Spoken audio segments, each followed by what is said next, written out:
Ladies and gentlemen, welcome once again to the Coaches Show. This week, ACTV will be covering the Clinton High School Powell game at the Dragon Den.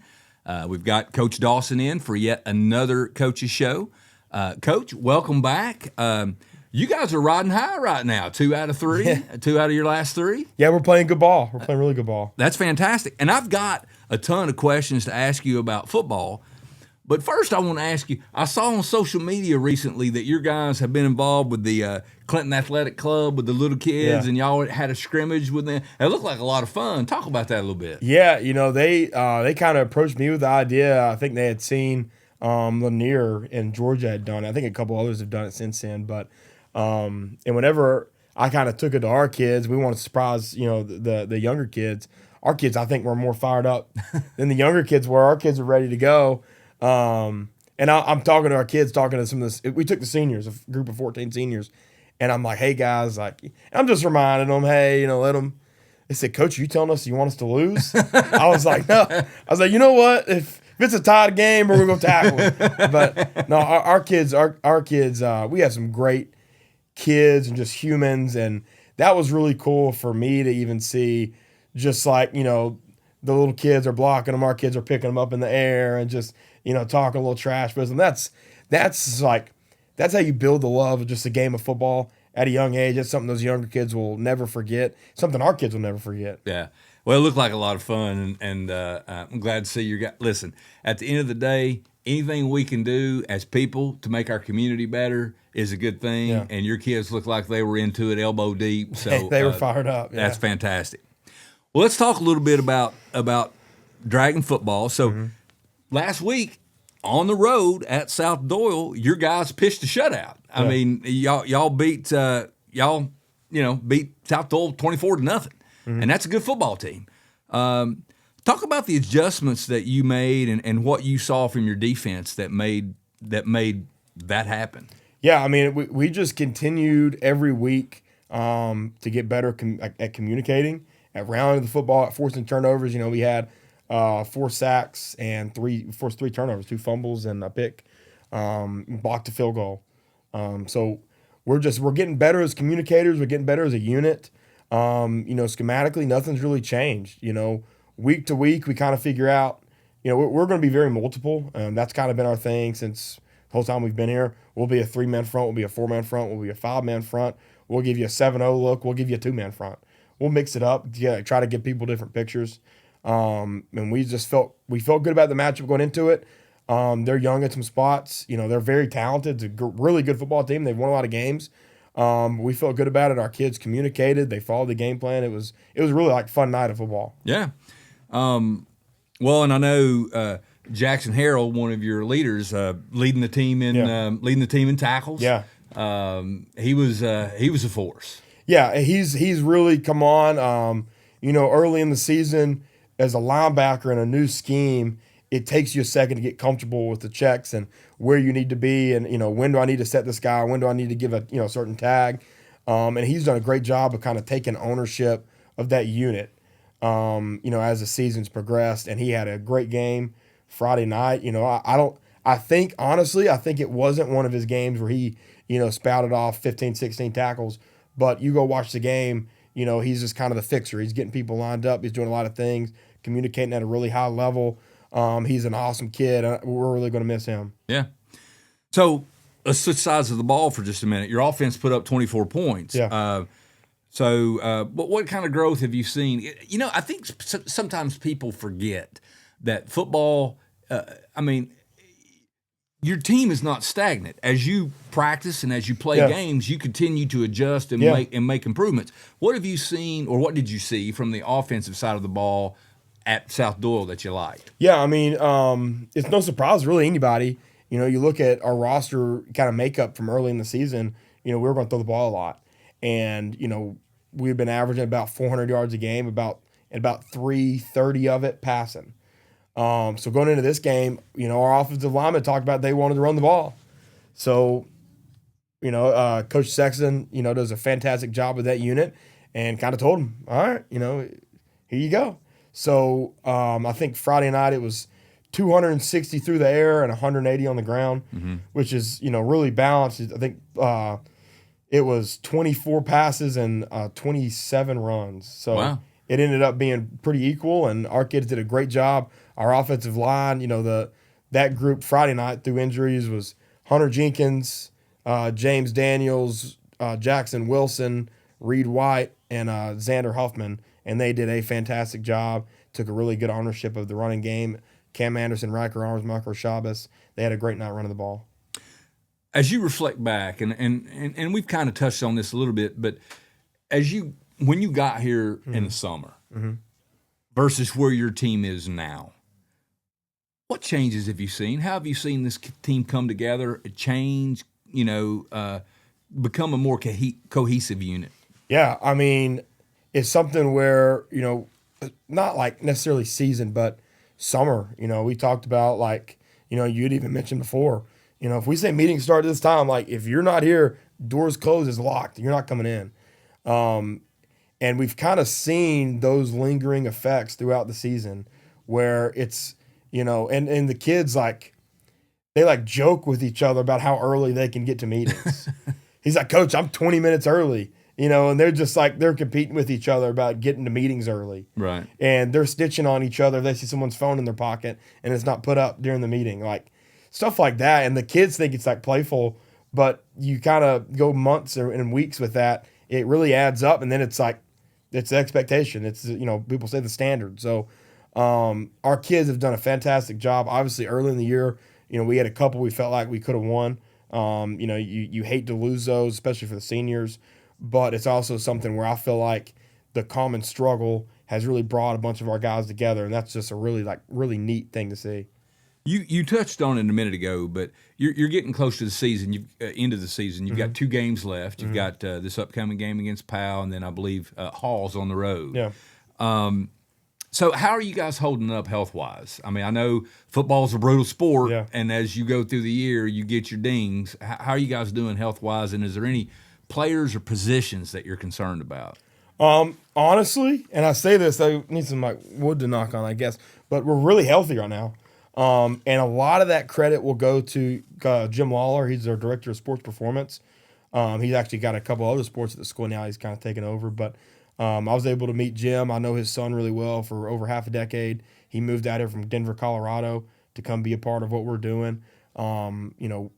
Our in-season strength and conditioning sports performances, I think I would be hard-pressed to find anybody in the state of Tennessee doing it better than we are in terms of, scientifically what's proven, what works, in terms of injury prevention and injury management. His kid's got a banged-up ankle. Well, Jim's on FaceTime with him at night, giving him stuff to, you need to do this, and this. And we've seen crazy good results from that. We try to maintain our absolute strength in the season. We don't really try to, put on too much mass in season. That's where you can start getting soft tissue injuries, things like that. So Coach Lawler has done a fantastic job, and our kids absolutely love him. There's a standard in the weight room. It is the best high school sports performance program I've ever been and I'm saying that like it's not me doing it. It's Coach. It is the best one I've ever seen, been a part of, been around. Fantastic. So let's move forward into this Friday night. So you got Powell coming to town. They're 6-1, 5-0 in the district. Yeah. What makes them so tough? I mean, Matt's been there a long time. Obviously, he was there and then it left, but he's been back for a long time now. It's just they're a mean football team. They play really hard. They play angry. They're veteran led. Especially on the offensive side of the ball. It's a great culture over there for just playing really hard, playing for each other. And he's done a great job over there. How do you slow down Deuce Rogers, who's their dual threat quarterback, and then how do you contain Jackson? They're leading receiver. I mean, those guys they're tough. How do you counter their strengths? Yeah, I mean, for us, we just got to play our brand of football, and our brand of football, like I've said, is being communicative, rounding the football, talking to one another, trying to punch the ball out, all those things. And the Jackson kid he picked up an offer the other day from Southern Miss. He's a fantastic football player. Probably the most explosive we've seen this year. And then Deuce Rogers, I know a bunch of people college-wise say he's a tight end, this and that. I mean, he's as college-ready of a quarterback as you're going to see. in high school football. The way he sits in the pocket, the way he can deliver throws. So for us, man, it's rallying to the football, continue to communicate, just continuing to do the things that we do well. And at the end of the game, if we feel like we've played a complete game, hopefully we look up at the scoreboard and we've won. You know, I saw Deuce play earlier in the season a couple times, and you know what he reminded me of is kind of like a high school version of Ben Roethlisberger. He's a I mean, he monster. stands there, he's huge in the pocket, and people hit him, and he's still standing there. Yeah, he's a monster. He's Yeah. good. So, as you move forward in these last few games, talk about your message to your team, and how do you want to see them close out the regular season? You know, obviously, I want to close it out with 2 wins. That's always a goal. You know, our kids have we have some unique characters in the locker room. Love them all, but our kids have we looked at it where if we beat this team and this team and this team, you know, they're going to be out of the playoffs, so they're going to be, you know, bumped down, and kids are kind of calling themselves the dream killers. So we're going to kind of follow their lead, and that's going to kind of be our thing for the next few weeks. So kids really they get them fired up, you know. Yeah.